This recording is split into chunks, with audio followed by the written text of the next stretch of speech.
کیا خوبصورت دین ہے ہمارا. ہم نے اپنے بچے کو دین کی طرف نہیں لگایا. اگر ہم بچے کو دین کی طرف لگا دیتے, دین اس کو ہماری خدمت کی طرف لگا. بچے کو قرآن و حدیث سکھاتے, قرآن و حدیث اس کو ہماری خدمت سکھاتے. ہم آج یہ تکلیف اٹھا رہے ہیں, اس کی ایک وجہ یہ بھی ہے کہ بچہ ہم نے دین سے دور کر دیا.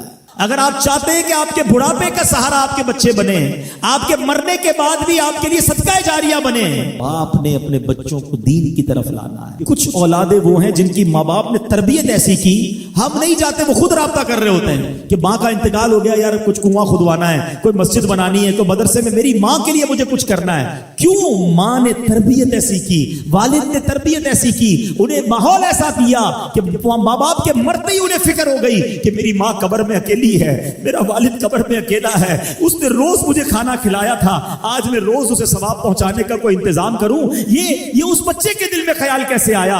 کیونکہ اللہ نے اسے اچھا ماحول عطا کیا, ماں باپ نے اس کو اس ماحول کی طرف بڑھایا. تو میں یہاں والدین سے گزارش کروں گا کہ خدارا اپنے بچوں کی ایسی تربیت کرو کہ بڑھاپے میں بھی تمہارا ساتھ دیں اور مرنے کے بعد بھی تمہارے لیے صدقہ جاریہ کا باعث بن جائیں. آپ کے بچے آپ کے قدموں میں رہیں گے اگر آپ نے بچوں کو دیندار بنا دیا. اللہ کرے یہ فارمولا سمجھ آ جائے نا. ہم سمجھتے بچہ میری بات مانے, میری کیوں نہیں مانتا. ارے پہلے سے اللہ رسول کی بات منانے والا بنا دو, یہ تمہاری بھی ماننے والا بن جائے گا. کیونکہ جب یہ جائے گا نا دین کی طرف, اسے قرآن ماں باپ کی طرف بھیجے گا, اسے حدیث ماں باپ کی طرف بھیجے گی, اسے علماء کرام ماں باپ کی طرف بھیجیں گے. ہم اس راستے پر بھیج دیں جہاں سے ہم نے ایٹ اینی کاسٹ اس مہینے میں اللہ کو راضی کرنا ہے کہ اگر اس مہینے میں کوئی رب کو راضی نہ کر سکا, مغفرت نہ پا سکا, تو وہ برباد ہو جانا ہے. پیارے آقا نے فرمایا جب میں نے دوسری سیڑھی پر قدم رکھا تو جبریل امین نے کہا کہ دوسرا بدبخت وہ شخص ہے جس نے اپنی زندگی میں اپنے والدین کو پایا یا ایک کو پایا اور انہوں نے خدمت کے سبب اسے جنت میں نہ پہنچایا, یعنی اس نے اتنی خدمت نہ کی کہ جنت میں پہنچ جائے, وہ برباد ہوا. میرے آقا نے فرمایا میں نے اس دعا پر کہا آمین. دوسری اہم بات پتہ چلی کہ ماں باپ ہیں یہی ہماری جنت ہیں. ان کی خدمت کر کے اگر جس شخص نے ماں باپ کو زندگی میں پایا اور بخشا نہ گیا نا, ان کی خدمت کر کے وہ بھی برباد ہو جانا ہے. اب تیسری بار تو میرے آقا نے آمین کہا, اس کا ریزن بتایا کہ فرمایا میرے آقا علیہ الصلوۃ والسلام سے جبریل امین نے کیا کہا کہ جس کے پاس آپ کا ذکر ہوا اور اس نے آپ پر درود پاک نہ پڑھا, وہ بدبخت ہو, برباد ہو جائے. میں حدیث کا خلاصہ بیان کر رہا ہوں. میرے آقا نے فرمایا آمین. اب ذرا غور کیجئے, یہ تینوں دعائیں ذرا مائنڈ میں رکھیے گا. دعا کرنے والا کون؟ جبریل امین, the leader of angels, فرشتوں کا سردار. اور دعا پر آمین کہنے والے کون ہیں؟ نبیوں کے آقا, فرشتوں کے بھی آقا, رحمت للعالمین صلی اللہ تعالی علیہ وسلم. اب کوئی شک باقی رہتا ہے, کوئی ڈاؤٹ کہ یہ دعا قبول نہیں ہوگی؟ جبریل دعا کریں اور نبی پاک آمین کہیں, تو اب اٹ مینز یہ تینوں باتیں مجھے اور آپ کو ہر وقت مد نظر رکھنی ہیں. رمضان پایا تو اب بخشش کروانی ہے, اس میں اللہ کو راضی کرنے والے کام کرنے ہی کرنے ہیں, اس کو سستی میں نہیں گزارنا. نمبر 2, میرے آقا علیہ الصلوۃ والسلام نے فرمایا کہ ماں باپ کو پایا تو اب مغفرت کو پانا ہی پانا ہے, ماں باپ کو راضی کر کے اللہ کو راضی کرنا ہے. اور نمبر 3, پیارے آقا علیہ الصلوۃ والسلام کا جب بھی نام نامی ہمارے سامنے آئے, ہمیں درود پاک جو ہے وہ کثرت کے ساتھ پیارے آقا کا ذکر سنتے ہی درود پڑھنا ہے, اس کو اپنی ہیبٹ بنانا ہے. تو اپنی عادت بنائیں. آئیے مل کر محبت کے ساتھ درود پاک پڑھ لیں. صلو علی الحبیب صلی اللہ تعالی علی محمد صلی اللہ علیہ وسلم. جو آج ٹاپک میں چوز کر کے لایا ہوں کہ جس موضوع پر ہم نے آج کچھ سیکھنا ہے, آج کچھ سمجھنا ہے, پہلے ایک بڑا ہی عجیب و غریب واقعہ آپ کو سناتا ہوں. آج بھی یہاں پر دسترخوان لگے گا, آج بھی یہاں پر ہمارے لیے کھانے کا اہتمام ہے, ہم روزانہ ہی دسترخوان پر بیٹھتے ہیں, مگر میں آج آپ کو ایک بڑے انوکھے دسترخوان کا واقعہ سنانا چاہتا ہوں. حضرت سیدنا شیخ ابو الحسن انطاکی رحمت اللہ تعالی علیہ کے پاس ایک بار بہت سے مہمان آ گئے. اچھا, اب جب مہمان آ گئے تو کھانے میں کچھ روٹیاں کم تھی. یہاں ایک بات اور بھی عرض کرتا چلوں کہ کسی کے یہاں مہمان بنے تو ضرور بنے, لیکن جس نے بلایا ہو, مہمان کو دعوت دی ہو, اسی کو جانا چاہیے. بعض اوقات ایک کے ساتھ بہت سارے لوگ چلے جاتے ہیں اور اس سے میزبان کو ڈیفیکلٹی ہوتی ہے. اچھا, اب لوگ زیادہ پہنچ گئے, کھانا کم تھا, تو حضرت شیخ ابو الحسن انطاکی رحمۃ اللہ تعالیٰ نے کیا کیا, دسترخوان لگایا اور اس دسترخوان پر روٹیوں کے ٹکڑے کر کر سجا دیے, رکھ دیے. اس زمانے میں تو لائٹ نہیں ہوتی تھی, چراغ ہوتے تھے. آپ نے وہ چراغ اٹھا کر گل کر دیا, اندھیرا کر دیا. آپ کا جو ذہن میں یہ تھا کہ کھانا تھوڑا ہے تو میں ویسے ہی ہاتھ چلاتا رہوں گا, منہ چلاتا رہوں گا, مہمان کھا لیں گے, کسی کو پتہ نہیں چلے گا کہ میں نے کھانا نہیں کھایا. یہ جذبہ تھا ان کا. اچھا, کمال یہ ہوا کہ جب تھوڑی دیر کے بعد ریئلائز ہوا کہ اب کھانا کھا چکے ہوں گے سارے مہمان, چراغ لایا گیا تو جتنا روٹیوں کے ٹکڑے دسترخوان پر رکھے گئے تھے وہ سارے ویسے کے ویسے ہی موجود تھے. یعنی ایچ اینڈ ایوری بڈی, جتنے لوگ تھے سب نے یہ ذہن بنایا کہ کھانا تھوڑا ہے, بندے زیادہ ہیں, میں رک جاتا ہوں میرا بھائی کھا لے, میں ہاتھ روک لیتا ہوں کسی اور کا پیٹ بھر جائے. تو دسترخوان پر ساری کی ساری روٹی کی ٹکڑیاں ویسے ہی پڑی رہیں اور دسترخوان ویسے ہی رہا. اے میرے پیچھے اسلامی بھائیوں, یہ مائنڈ سیٹ تھا ہمارے بزرگوں کا کہ میں پیچھے رہ جاؤں, بھائی آگے بڑھ جائے, مجھے نہ ملے میرے بھائی کو مل جائے. پیچھے پیچھے اسلامی بھائیوں, اسی کو ایثار کہتے ہیں, یاد رکھیے گا, سیکریفائس. ایثار ہم باتیں تو بہت کرتے ہیں لیکن ایثار ہے کیا؟ حدیث پاک سن لیجئے, نبی پاک علیہ الصلوۃ والسلام کا فرمان ہے, جو شخص کسی چیز کی خواہش رکھتا ہو پھر اس خواہش کو روک کر اپنے اوپر کسی دوسرے کو ترجیح دے تو اللہ عز و جل اسے بخش دیتا ہے. لک ایٹ دا ریوارڈ, انعام کتنا بڑا ہے. آپ کو بھی چاہیے, آپ کے بھائی کو بھی چاہیے, کوئی ایسی چیز ہے, اب آپ اپنی خواہش کو روک لیں, دوسرے کو ترجیح دے دیں کہ اس کو مل جائے, اس کا ثواب اللہ کیا دیتا ہے, اسی بخشش فرما دیتا ہے. اچھا, ایک یہ مائنڈ سیٹ ہے. اور آج کل کا مائنڈ سیٹ کیا ہے, حالانکہ یہ پرانی بات ہے, کہ ایک زمانے میں ایک شہر کے اندر دودھ کی قلت ہو, اناؤنس کیا گیا کہ ایک بڑا سا کنواں ہے, سارے شہر کے لوگ آئیں اور ایک ایک پیالہ دودھ کا اس میں ڈال دیں تو یہ کنواں دودھ سے بھر جائے گا, تو جو شہر میں کمی ہے وہ پوری ہو جائے گی. ایک شخص گیا کنویں کے پاس, آرڈر تھا بادشاہ کا, سب نے جانا ہے, تو وہ بھی پہنچ گیا. سوچنے لگا یار سارے ہی شہر نے دودھ ڈالا ہے, اگر میں ایک گلاس پانی ڈال دوں گا تو اس سے کیا فرق پڑے گا. تو اس نے کیا کیا, اس کنویں میں پانی ڈال دیا, نیت میں فطور تھا, اس نے پانی ڈال دیا. صبح ہوئی, جب اس پردہ ہٹایا گیا اس کنویں کے اوپر سے تو وہ پورا کا پورا کنواں جو تھا وہ پانی سے بھرا ہوا تھا.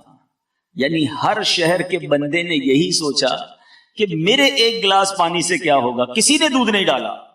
ایک یہ مائنڈ سیٹ ہے کہ میں غلط کر رہا ہوں, ایک سے کیا ہو جائے گا, اور ایک وہ مائنڈ سیٹ تھا کہ میں بھوکا رہ گیا تو کیا حرج ہے میرے بھائی کا پیٹ بھر جائے.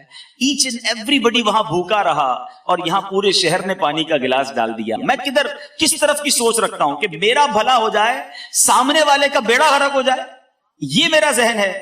یا میرا ذہن یہ ہے کہ سب کا بھلا, سب کی خیر, سب کے بھلے میں اپنی خیر. دوسروں کا جو اچھا سوچتا ہے نا اس کا ہمیشہ اچھا ہوتا ہے, کبھی کسی کو تکلیف نہیں دینی ہے. آج جو میرا بیسک ٹاپک ہے نیچے اسلامی بھائیوں وہ یہ ہے کہ ہماری ذات سے کسی کو تکلیف نہ پہنچے. دیکھیں حقوق اللہ کی بہت بات ہم کرتے ہیں, بہت اچھی بات ہے, بالکل ٹھیک ہے, نماز پڑھنا ہے, روزہ رکھنا ہے, تلاوت کرنا ہے, عبادت کرنا ہے, زکوٰۃ دینا ہے, حج کرنا ہے, بریلینٹ, بہت اچھی بات ہے. لیکن حقوق اللہ کے ساتھ ساتھ ایک بہت بڑا چیپٹر ہماری لائف میں حقوق العباد کا بھی ہے, اور یہ موسٹ امپورٹنٹ چیپٹر ہے. کیونکہ روایتوں میں آتا ہے, علماء فرماتے ہیں جب کوئی اللہ کے حقوق پامال کرتا ہے نا, نماز نہیں پڑھتا, روزے نہیں رکھتا, گناہ کرتا ہے, اگر مرنے سے پہلے وہ سچی توبہ کر لے, اللہ کی رحمت سے امید ہے اللہ اپنے سارے حق اسے معاف فرما دے گا. لیکن اگر کسی نے کسی مسلمان کا دل دکھایا ہے, کسی کے ساتھ دھوکہ کیا ہے, کسی سے مال دبا لیا ہے, کسی پر ظلم کیا ہے, حقوق العباد اس نے ڈسٹرب کیے لوگوں کے, جب تک بندہ معاف نہیں کرے گا جب تک اللہ بھی معاف نہیں فرماتا. تو ذرا غور کیجئے کہ اس پر کتنی توجہ دینے کی ضرورت ہے. ایک بار نبی پاک علیہ الصلوۃ والسلام نے بڑی خوبصورت حدیث پاک, آج ہم کہتے ہیں نا یار بڑا اچھا آدمی ہے, یہ بہت سارو ماڑو ہے, اچھا اپنے بارے میں لوگ کہتے ہیں میں بہت اچھا آدمی ہوں. آج میں آپ کو حدیث پاک کے ذریعے سے بتاتا ہوں کہ کون اچھا ہے کون برا ہے. نبی پاک علیہ الصلوۃ والسلام نے فرمایا کیا میں تمہیں اچھے اور بروں کی خبر نہ دوں. میرے آقا خود فرماتے ہیں کہ اچھے کون ہیں اور برے کون ہیں. صحابہ کرام خاموش رہے. میرے آقا نے 3 بار سوال کیا. تو ایک شخص نے عرض کی یا رسول اللہ صلی اللہ علیہ وسلم, جی ہاں ہمیں اچھوں بھلوں اور بروں کی خبر عطا فرما دیجئے. اب غور سے سنیے گا, اب آپ خود چیک کر لیں, جتنے یہاں بیٹھے, جتنے بعد میں چینل پر دیکھیں گے, خود غور کر لیں کہ میں اچھا ہوں یا برا ہوں. نبی پاک فرماتے ہیں تمہارا بھلا وہ شخص ہے جس سے خیر کی امید کی جائے اور اس کے شر سے امن ہو. یعنی اس سے آپ کو جب کسی شخص سے شر کا خوف نہ ہونا خیر ہی کی امید ہو یار، اس سے ہمیشہ اچھا ہی ہونا ہے، خیر ہی ملنی ہے، نہ لڑائی کرتا ہے، نہ گالیاں دیتا ہے، نہ جناب غصہ آئے گا. ہم کہتے ہیں بندہ بڑا اچھا ہے مگر غصہ مت دلانا ورنہ یہ اچھا نہیں رہے گا. پھر تو یہ اچھا نہیں ہے نا، جس سے خیر ہی کی امید ہو اور اس کے شر سے امن ہو. نبی پاک فرماتے ہیں، اور فرمایا تمہارا برا وہ ہے جس سے خیر کی امید نہ کی جائے اور اس کے شر سے امن نہ ہو.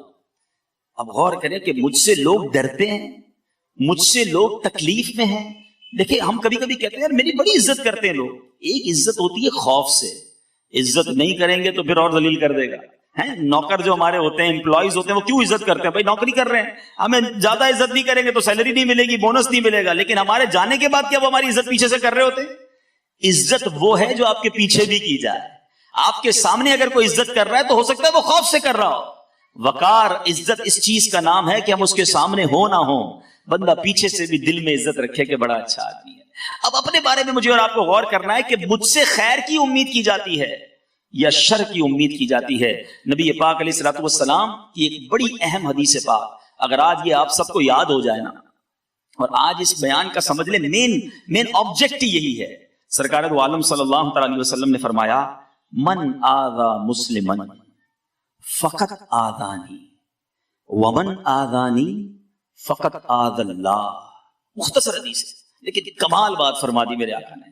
فرمایا جس نے کسی مسلمان کو تکلیف دی اس نے مجھے تکلیف دی، اور جس نے مجھے تکلیف دی اس نے اللہ کو تکلیف دی. اب غور کر لیجیے. اچھا ہم کیا کرتے ہیں؟ ہم اپنوں کو تکلیف نہیں دے رہے ہوتے، جو ہمارے اسٹیٹس کا ہوتا ہے، ہمارا رشتہ دار ہوتا ہے، ان کا تو خیال رکھ لیتے ہیں.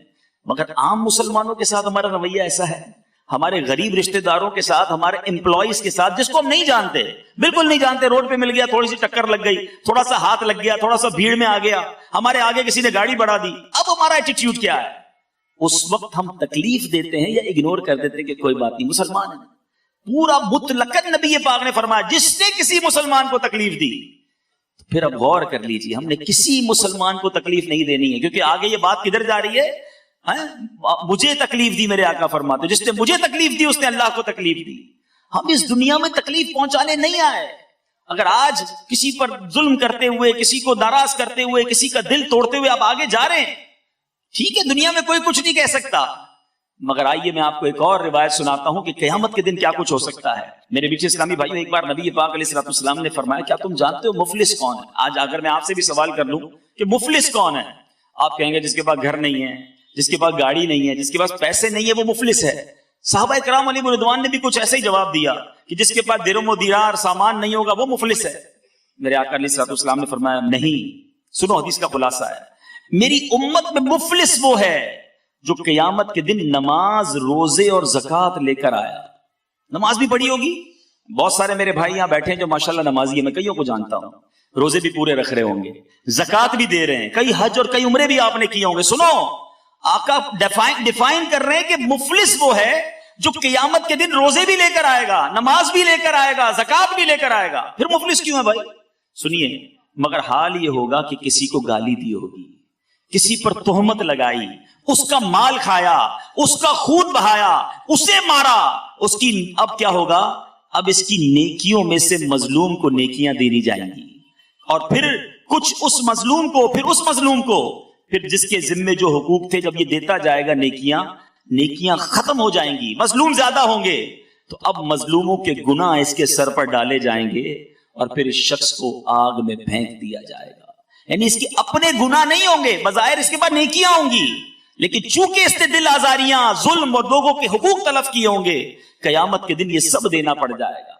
میٹھے میٹھے اسلامی بھائیوں، خدا را اس بات کو ریئلائز کیجئے. اچھا اب میں چند ایگزامپلز دوں گا، کیونکہ جب بیان اس طرح کرتا ہوں تو بعض اوقات ذہن میں خیال آتا ہے یار یہ بات تو بالکل ٹھیک کر رہے ہیں، کسی کو تکلیف نہیں دینی چاہیے، لیکن میں تو کسی کو تکلیف نہیں دیتا.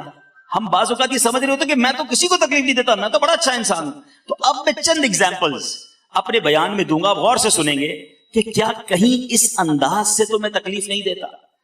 یاد رکھیے، ہمارے معاشرے میں کسی کو گھور کر دیکھا جانا، غصے سے دیکھا جانا، یہ کوئی نارمل سی بات لگتی ہے کہ ٹھیک ہے تو نارمل ہے. سنیے، نبی پاک علیہ الصلوۃ والسلام نے فرمایا جو اپنے بھائی کی طرف ڈرانے والی نظروں سے گھورے، اللہ تعالیٰ اسے قیامت کے دن ڈرائے گا. ہیں آج گھورتے ہیں, آج یعنی آنکھوں سے بھی تکلیف نہیں پہنچانی, ہاتھ تو بڑی دور کی بات ہے, زبان تو دور کی بات ہے, کسی کو اس نظروں سے نہ دیکھو جس سے وہ سہم جائے, جس سے وہ ڈر جائے, جس سے وہ خوف زدہ ہو جائے. میرے آقا علیہ الصلوۃ والسلام نے ایک جگہ پر ارشاد فرمایا, مسلمان کے لیے جائز نہیں کہ دوسرے مسلمان کی طرف آنکھ سے اس طرح اشارہ کرے جس سے اسے تکلیف پہنچے. اب اسی سے ریئلائز کر لیجئے, جب آنکھ سے تکلیف پہنچانا جائز نہیں ہے تو ہاتھ سے تکلیف پہنچانا, زبان سے تکلیف پہنچانا یہ کتنا برا ہوگا. اچھا اب گھورنا نہیں, ایک اور بڑا عجیب و غریب انداز, ہم کسی کے گھر مہمان جاتے ہیں, وہاں جا کے تکلیف کا باعث بن جاتے ہیں. کیوں؟ مثال کے طور پہ کسی کے گھر گئے, بہت اچھی بات ہے, جانا چاہیے, اگر میزبان بلاتا ہے تو جانا چاہیے, لیکن زبردستی کا مہمان نہیں بننا چاہیے. تکلیف کیا ہوتی ہے, کسی کے گھر بغیر بتائے چلے گئے, پہلے بتانا چاہیے. اب آپ پہنچے, پہلے سے اس کے گھر پہ کوئی مہمان ہے, یا وہ خود بیچارہ کسی اور کام میں مصروف ہے, اب مربت میں منع تو نہیں کرے گا, آئیے آئیے گھر میں آئیے. کبھی کبھی ہوتا بھی ہے, گھر میں جاتے پہلے سے کچھ لوگ بیٹھے ہوتے ہیں. اچھا اس کے گھر میں کچھ انتظام نہیں ہے, وہ اپنی کسی مصروفیت میں اس کو کہیں باہر جانا ہے, آپ گئے مہمان بن کر, مگر اس کے لیے تکلیف کا باعث بنے. اچھا یہ تو ہو گیا, چلے آپ یہ کیا. اچھا مہمان نے بعض اوقات ہم کہتے ہیں نہیں یار میں ایسا نہیں کرتا, میں بغیر بلائے تو نہیں جاتا, بلاتے تبھی جاتا ہوں. لیکن جا کر کیا کرتے ہیں, کسی کے گھر میں گئے, یار اتنا بڑا تمہارا کاروبار ہے, ابھی تک اسی کالونی میں رہتے ہو, ابھی تک 500 گز کے بنگلے پہ, ابھی تک بڑا گھر نہیں لیا تم نے. اچھا یار یہ ڈرائنگ روم کیسا بنایا ہے, یہ تو یہاں نہیں وہاں ہونا چاہیے تھا. یار کلر اسکیم تو دیکھ لیتے, یار یہ کون سا کلر کروا لیا تم نے. یہ صوفے اب پچھلی بار آیا تھا جب بھی وہی تھے, آج بھی وہی ہیں. اب بندہ بولے یار میں نے مہمان بلایا, انسپیکٹر بلایا, گھر میں جاتے ہی گھر کی خامیاں نکالنا شروع. اچھا اب کھانا لگ گیا تو کھانا لگتے ہی کھانے میں کیڑے نکالنا شروع, یار میں تو چکن کھاتا ہی نہیں ہوں, میں تو آج کل چاول نہیں کھا رہا. اب بندہ بولے یار پہلے بتا دیتے حضرت آپ کیا نہیں کھاتے, کیا کھاتے ہیں, لسٹ بھجوا دیتے, میں وہی بنا لیتا. یہ سب تکلیف کا باعث چیزیں ہیں. مہمان کے لیے یہ اصول لکھا کتابوں میں کہ جب کسی کے گھر جائے تو جہاں وہ بٹھائے وہاں بیٹھ جائے, جو کھانا پیش کرے وہ کھا لے, نہیں سمجھ آتا نہ کھائے. سرکار دو عالم صلی اللہ علیہ وسلم کا بھی یہ طریقہ تھا کہ آپ کے سامنے جب کھانا لگایا جاتا, کھانے میں کبھی عیب نہیں نکالتے تھے, بلکہ پسند آتا تو تناول فرماتے, نہ پسند آتا تو ہاتھ روک لیتے. اب ہم کیا کرتے ہیں کہ ہم کھانا بھی نہیں ہے اور اس پہ کیڑے بھی نکالنے. کتنی تکلیف ہوگی میزبان کو کہ یار میں نے مہمان بلایا اور آ کے اتنا سارا میرے اوپر کرٹیسائز کر کے چلا گیا. ایسا نہ کیا کریں. کسی کے گھر جائیں, اس کو دعا دے کر آئیں, اس کی حوصلہ افزائی کر کے آئیں کہ اللہ تمہارے گھر میں اور برکت دے, اللہ تمہارے رزق میں اور برکت دے. اور میٹھے اسلامی بھائیوں, یہ کھانے میں عیب نکالنا نہیں, اپنے گھر میں بھی نہیں کرنا چاہیے. سرور کائنات علیہ الصلوۃ والسلام جب اپنے دسترخوان پر گھر میں بیٹھتے تھے, جو بھی کھانا پیش کیا جاتا میرے آقا کو پسند آتا تو تناول کر لیتے, نہ پسند آتا تو چھوڑ دیتے تھے. ہمیں بھی یہی ایٹیٹیوڈ اپنانا چاہیے. مگر آج کیا ہوتا ہے, آج کل تو گھر میں خوب لڑائیاں ہو رہی ہیں. افطار کا وقت آتا ہے, ابھی تک سموسے نہیں پکے, ارے کل بھی کہا تھا نمک کم کر لینا, تم نے آج پھر تیز ڈال دیا. شربت تو بنایا, اس میں میٹھا ڈالا ہی نہیں. ارے یار اللہ کے بندو, جس نے افطاری بنائی ہے جس گھر کی عورت نے, وہ بھی اللہ کی بندی ہے, اس نے بھی روزہ رکھا ہے. روز افطار کے وقت گھر میں جھگڑا کرنا, چھوٹی چھوٹی باتوں پر ڈانٹ ڈپٹ کرنا. کبھی ہم مرد حضرات اثر کے بعد, ویسی اثر کے بعد ہماری بھی بیٹری ڈاؤن ہو جاتی ہے. اتنا طویل روزہ گرمی کے دن, جاؤ چولہے کے پاس تو اپنا بھاؤ پتہ چل جائے گا. تو بیچاریاں افطاری بھی بنائیں اور ہماری ڈانٹ بھی سنیں, کیونکہ عورت کے لیے تو کانسیپٹ ہی یہی ہے نا کہ عورت کو تو جو کہنا ہے کہہ دو, اس کا دل ہی نہیں ہے, وہ ناراض نہیں ہو سکتی. ہم مرد ہیں, ہم جو چاہیں کہہ لیں, عورت کے پاس ناراض ہونے کا حق ہی نہیں ہے. نہیں میرے پیچھے اسلامی بھائیوں, امیر اہل سنت ہمارے شیخ طریقت کمال بات پچھلے دنوں آپ نے مدنی مذاکرے میں فرمائی, یعنی ایسی بات کی جو ہمارے بھی 14 طبق روشن کر گئی. آپ فرماتے ہیں اگر مرد نے اپنی بیوی کا دل دکھایا, نا حق اس پر ظلم کیا, تو اس کو اس سے معافی مانگنی ہوگی. اگر والد نے, سنیے گا, والد نے اپنے بیٹے کو, اپنے بچوں کا اگر نا حق دل دکھایا ہے, تو والد کو بھی اپنے بچوں سے معافی مانگنی ہوگی. اور اسٹیپ آگے بڑھ کے سمجھا رہے ہیں کہ اگر پیر نے, غور سے سنیے گا, پیر نے اپنے مرید کا دل دکھایا ہے, تو پیر نے بھی اپنے مرید سے معافی مانگنی ہوگی, کیونکہ یہ انسان ہے, اس کا حق ہے, یہ قیامت کے دن کھڑا ہو سکتا ہے. اور اب یہ بات ہو سکتا ہے آپ کو عجیب لگ رہی ہو کہ یار پیر مرید سے معافی مانگے گا, والد بچے سے معافی مانگے گا. ہم نے تو کبھی سوچا ہی نہیں کہ اپنے بیٹے کو جو کہنا کہہ دو, اپنے بچے کو جب ذلیل کرنا ہے سب کے سامنے کر دو, اس کا تو دل ہی نہیں ہے نا, وہ اپنے دوستوں کے ساتھ ہے, سب کے سامنے اس کو جو کہنا ہے کہہ دو. اللہ کی بارگاہ میں وہ کھڑا ہو سکتا ہے اور ہم سے حساب لے سکتا ہے. اب اس بات کو آپ غور کر رہے ہوں گے کہ یہ کیسے پاسبل ہے کہ میں اپنی بیوی سے معافی مانگوں, اپنے بچوں سے معافی مانگوں. سنیے میٹھے اسلامی بھائیوں, میری اور آپ کی کیا حیثیت ہے. کونین کے والی صلی اللہ تعالی علیہ وسلم ایک بار نہیں, آپ کی سیرت اٹھا کر دیکھو, کئی بار اعلان فرمایا, اگر کسی کا مجھ پر کوئی حق آتا ہے تو مجھ سے لے لو. اگر آپ ایسے کسی کا میں نے اگر دل دکھایا ہے تو آ کر مجھ سے بدلہ لے لو. ایک بار نبی پاک علیہ الصلوۃ والسلام صفے درست کر رہے ہیں, صحابہ کرام موجود ہیں, آپ نے اپنی ڈنڈی سے اپنی عصا مبارک سے کسی صحابی کو تھوڑا سا پیچھے کیا, صف درست نہیں تھی. نبی پاک نے جب اعلان کیا کہ تم میں سے کسی کا حق آتا ہے تو مجھ سے لے لو, وہ صحابی کھڑے ہو گئے, کہتے یا رسول اللہ میں نے آپ سے بدلہ لینا ہے. آپ نے میرے پیٹ میں چھڑی ماری تھی, میرے پیٹ میں اپنی ڈنڈی سے اپنے عصا سے مجھے پیچھے کیا تھا, مجھے تکلیف ہوئی. صحابہ لرز گئے کہ یہ کیا کہہ رہے ہیں, نبی پاک سے بدلہ لیں گے. پیارے آقا علیہ الصلوۃ والسلام نے فرمایا آ جاؤ مجھ سے بدلہ لے لو. نبی پاک کے قریب پہنچے, کہ حضور جب آپ نے اپنا عصا میرے پیٹ پہ لگایا تھا نا, میرا پیٹ ننگا تھا, میرے پیٹ پہ کرتا نہیں تھا. آپ نے اس وقت کرتا پہنا ہوا ہے, آپ بھی کرتا اوپر کیجئے. صحابہ اور لرز گئے, یہ کیا کرنا چاہ رہے ہیں. نبی پاک نے اپنا کرتا بھی اوپر کر دیا. تاریخ نے ایسا منظر دیکھا ہوگا کہ آقا اپنے غلاموں کو کہہ رہا ہے کہ جس کو مجھ سے بدلہ لینا ہے لے لو, اور اپنا کرتا اوپر کر دیا. مگر دیکھو اس صحابی کا کمال, دوڑتے ہوئے گئے اور نبی پاک کے جسم سے لپٹ گئے, میرے آقا کے جسم کو چومنے لگے اور کہنے لگے آقا بدلہ نہیں لینا تھا, میری تمنا تھی کہ ایک بار مرنے سے پہلے میرا جسم آپ کے جسم سے ٹچ ہو جائے. مجھے پتا ہے کہ میرے جسم نے اگر آپ کے جسم کو چھو لیا تو پھر سے جہنم کی آگ نہیں جلائے گی. یہ ہے میرے آقا کی تعلیمات. معافی مانگتے تھے یار, میرے آقا اپنے غلاموں سے کہتے تھے مجھ سے بدلہ لے لو, اور میں ہوں کہ آج جس کا جو چاہے بیڑا غرق کر دوں. میرا ملازم ہے نا, کیا کر سکے گا میرا. ذرا سی غلطی کی منہ سے گالیاں نکلتی ہیں, ذرا سی غلطی کی اس کو کہتا ہے جا نوکری سے تو فارغ ہے. ارے ٹھیک ہے, آج آپ کا کوئی نہیں بگاڑ سکتا, مگر میرے آقا کا یہ فرمان یاد رکھنا, من آذا مسلمن فقط آذانی ومن آذانی فقط آذ اللہ, کہ جس نے کسی مسلمان کو تکلیف دی اس نے مجھے تکلیف دی, اور جس نے مجھے تکلیف دی اس نے اللہ کو تکلیف تھی. تو ہے میرے میٹھے اسلامی بھائیوں, بات چلی ہے کھانے پر عیب نکالنے کی. نہ نکالا کرو عیب, نہ لڑا کرو اپنے گھر والوں سے, صبر کر لیا کرو.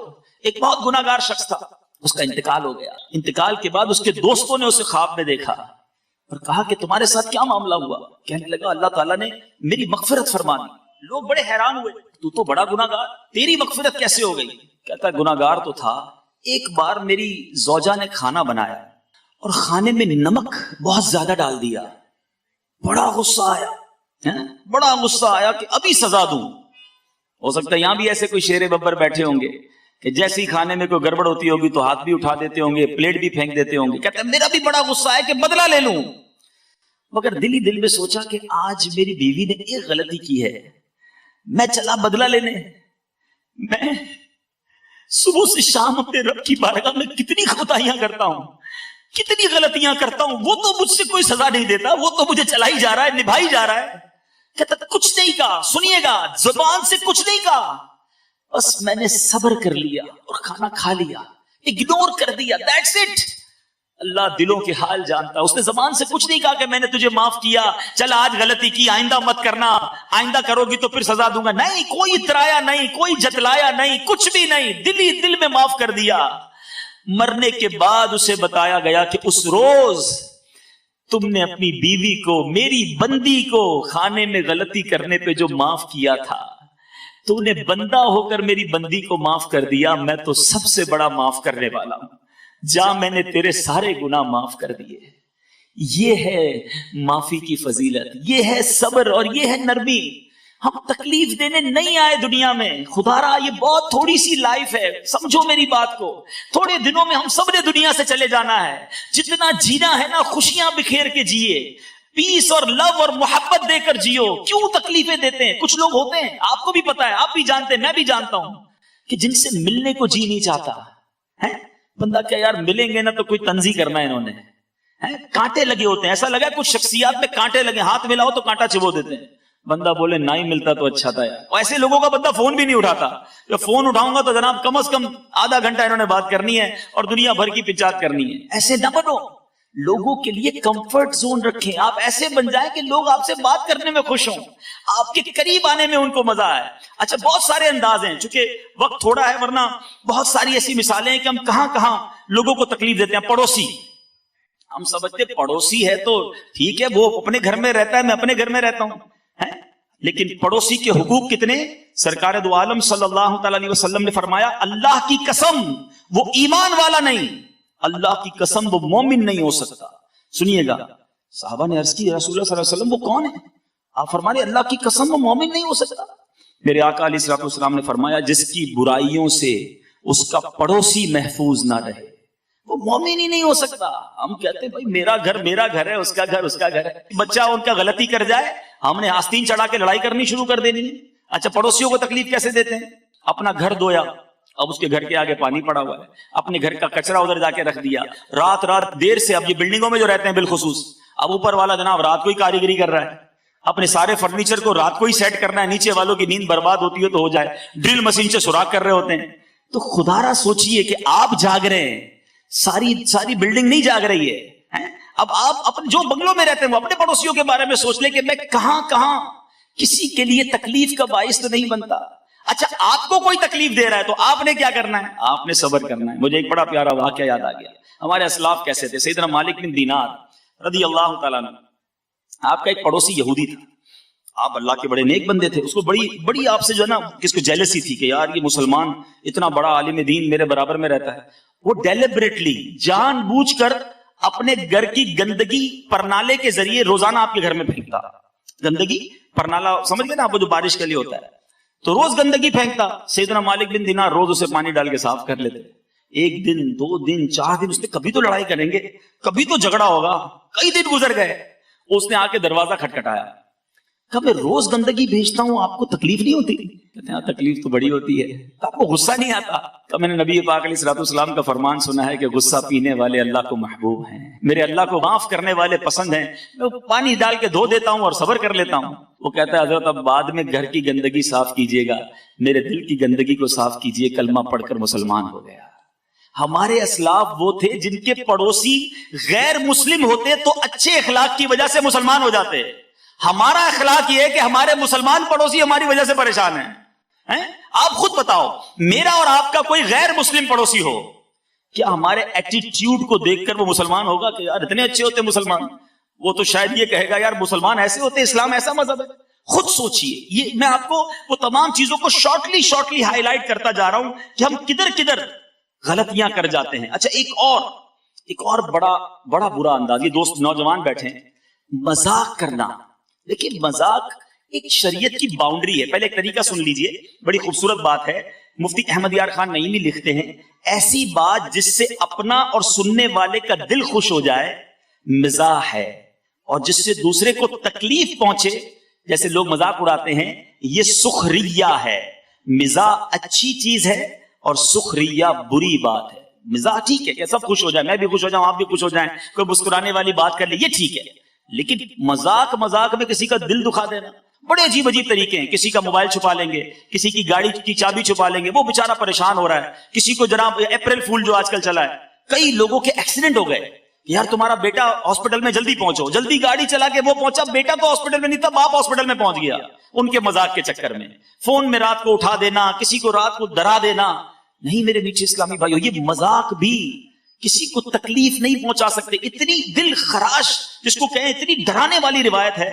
میرے آقا علیہ الصلوۃ والسلام نے فرمایا, شعب الایمان کی حدیث ہے, بلا شبہ لوگوں کا مذاق اڑانے والے کے لیے جنت کا دروازہ کھولا جائے گا. وہ تمام میرے نوجوان جو آج کہتے ہیں یار آج بڑی تفریح ہوئی, فلاں کو بڑا تنگ کیا, وہ تو رونے لگ گیا, آخر میں معافی مانگ کر گیا. سنو, تکلیف والا مذاق آپ نہیں کر سکتے. قیامت کے دن مذاق اڑانے والوں کے لیے جنت کا دروازہ کھولا جائے گا, اسے بلایا جائے گا, آؤ قریب آؤ. جب وہ آئے گا تو دروازہ بند کر دیا جائے گا. اسی طرح کئی بار اس کو بلایا جائے گا کہ آؤ جنت میں, وہ جنت کے قریب آئے گا, دروازہ بند کر دیا جائے گا. پھر دروازہ کھول کر بلایا جائے گا آؤ آؤ قریب آؤ، مگر وہ اتنا مایوس ہو گیا ہوگا کہ لگتا ہے پھر جاؤں گا تو دروازہ بند ہو جائے گا، اس لیے وہ جنت میں ہی نہیں جائے گا۔ گویا جو دنیا میں لوگوں کو ستائے گا، قیامت کے دن اس کو اس طرح بتایا جائے گا کہ تم لوگوں کے ساتھ جو مذاق کرتے تھے آج جنت کی طرف بلا کر دروازہ بند کر دیا جائے گا۔ یہ انداز نہ رکھیں، تکلیف ہوتی ہے۔ آپ کہتے ہیں یار سامنے والا بھی ہنستا ہے جب میں اس کو موٹو بولتا ہوں، جب میں اس کو چھوٹو بولتا ہوں، جب کالو بولتا ہوں، جب اس کو کہتا ہوں تو لنگڑا ہے، تو اچھا توتلانا بیچارہ جو توتلاتا ہے جس کی آواز میں تھوڑا سا فرق ہوتا ہے، اس کے سامنے اسی کی زبان میں بات کرتے ہیں اور سارے دوست ہنستے ہیں، اور وہ بھی بیچارہ خسیانی ہنسی ہنستا ہے، تو ہم کہتے ہیں یار اس کو برا نہیں لگتا نا، پوچھو اس سے، دل میں رو رہا ہوتا ہے کہ یا اللہ میں بھی صحیح بولتا تو آج دوست مذاق تو نہ اڑاتے۔ ارے اس کا رنگ کالا ہے، تمہارا گورا ہے، اللہ نے بنایا اسے، اس کا قد چھوٹا ہے، رب نے بنایا، تمہیں اللہ نے اچھا بنایا، اس پہ اترانا نہیں، اس پہ غرور کرنا نہیں۔ آج کسی کا دل دکھا رہے ہو، ایسا نہ ہو تو نعمتیں تمہیں رب نے دی ہیں تم سے بھی واپس چھین لی گئی۔